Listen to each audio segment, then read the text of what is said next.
अभी कोटाई कोटाई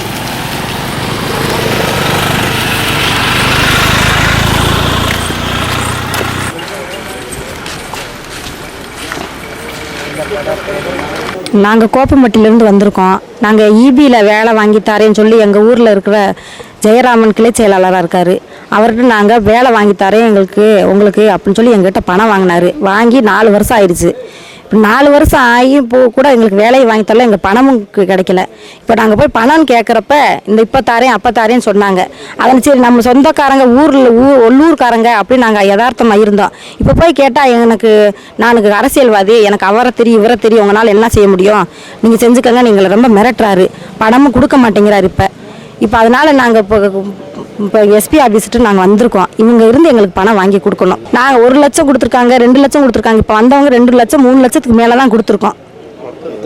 மொத்தம் 80 லட்ச ரூபாய்க்கு மேலே அவர் வாங்கியிருக்கிறாரு. ஆனால் இப்போ 2 பேர் இங்கே பணம் கொடுத்தவங்க, இந்த மலையாண்டின்னு சொல்கிறவங்க அப்பாலாம் இறந்துட்டாரு. பணத்தை இப்படி நம்ம கட்டி இப்படி மிரட்டிக்கிட்டே இருக்கிறாரு அப்படின்னு சொல்லி நம்ம பணமும் கொடுத்து இப்போ பையனுக்கு வேலையும் வரலையேன்னு சொல்லி வட்டி கட்ட முடியாமல் ஹார்ட் அட்டாக்கில் இறந்துட்டார். அவர் இறந்து இப்போ எங்களுக்கு பணமும் கொடுக்கல. எங்களுக்கு பணம்னு கேட்க போனால் எங்களை அசிங்கமாக பேசுகிறாரு, திட்டுறாரு, போலீஸில் போய் கம்ப்ளைண்ட் பண்ணிடுறாரு. நாங்கள் போய் கம்ப்ளைண்ட் பண்ணிட்டாரு. அசிங்கமாக பொம்பளை நாங்கள் அவ்வளோ பணத்தையும் கொடுத்துட்டு அவ்வளோ அசிங்கப்பட்டுட்டோம். நாங்கள் இவருக்கு பணத்தையும் கொடுத்துட்டு எங்களை அவ்வளோ அசிங்கமாக பேசுகிறாரு. போலீஸ் ஸ்டேஷனில் போய் அடிக்கடி எங்களை கம்ப்ளைண்ட் பண்ணி பொம்பளையில் போலீஸ் ஸ்டேஷன் வர வைக்கிறாரு. வட்டியும் கட்ட முடியாமல் நாங்கள் கூலிக்காரங்க, இவங்க நாங்கள் சரி வேலை வாங்கி தருவாங்க அப்படி உள்ளூர்காரங்கன்னு சொல்லி நாங்கள் நம்பிட்டோம். ஆனால் அவங்க எங்களை ரொம்ப மிரட்டல் கொடுக்குறாங்க. நாங்கள் ஈபி வேலை வாங்கி தரேன்னு ஜெயராமன் எங்கிட்ட பணம் வாங்கி ஜெயராமன் அவங்க மயம் 2 பேர் சேர்ந்து வாங்கியிருந்தாங்க. வாங்கிட்டு வீட்டில் வாங்கிட்டு போனவங்களுக்கு வேலை வாங்கி தரேன் அப்படின்னு. இப்போ நாங்கள் பணம் கேட்க போனால் எங்களை மிரட்டுறாங்க. போலீஸ் ஸ்டேஷனில் போய் கம்ப்ளைண்ட் பண்ணுறாங்க. எங்களை வேத்தாலும் அசிங்கமாக திட்டுறாங்க.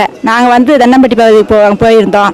அவங்க போனால் நாங்கள் பணம் கேட்க போனால் எங்களுக்கு விஸ்வநாதன் தெரியும், மச்சின கண்ணனை தெரியும், உங்களால் என்ன பண்ண முடியுமோ பண்ணிக்கோங்க, பழனிசாமி தெரியும், பண்ண முடியுமோ பண்ணிக்கோங்க அப்படிங்கிறாங்க. என்னன்னா நாங்கள் கட்சியில் இருக்கோம், உங்களால் என்ன பண்ண முடியும் அப்படின்னு சொல்கிறாங்க.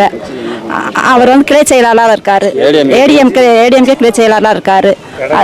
இடம் வாங்கியிருக்காரு, வீடு இதெல்லாம் வாங்கியிருக்காரு. கேட்க போனால் நாங்கள் கட்சியில் இருக்கோம், நான் இடம் வாங்குறோம், உங்களுக்கு என்னம்மா அப்படின்னு கேட்குறாரு. தோட்டம் தரவு எல்லாம் வாங்கியிருக்காங்க. எங்கள் பணத்தை வாங்கி எங்களுக்கு இது பண்ணுறாங்க, ரிப்போர்ட் பண்ணியிருக்காங்க. எங்கள் பிள்ளை குட்டியை வச்சுக்கிட்டு நாங்கள் ஒன்றும் பண்ண முடியல. இப்போ எஸ்பி ஆஃபீஸில் கம்ப்ளைண்ட் பண்ண வந்திருக்கோம். இந்த ஐயா அது எங்களுக்கு பணத்தை வாங்கி மீட்பு கொடுக்கணும், இல்லைன்னா நாங்கள் குடும்பத்தோடு தற்கொலை பண்ணிக்க வேண்டியதுதான். அதனால எங்களுக்கு முடியும்.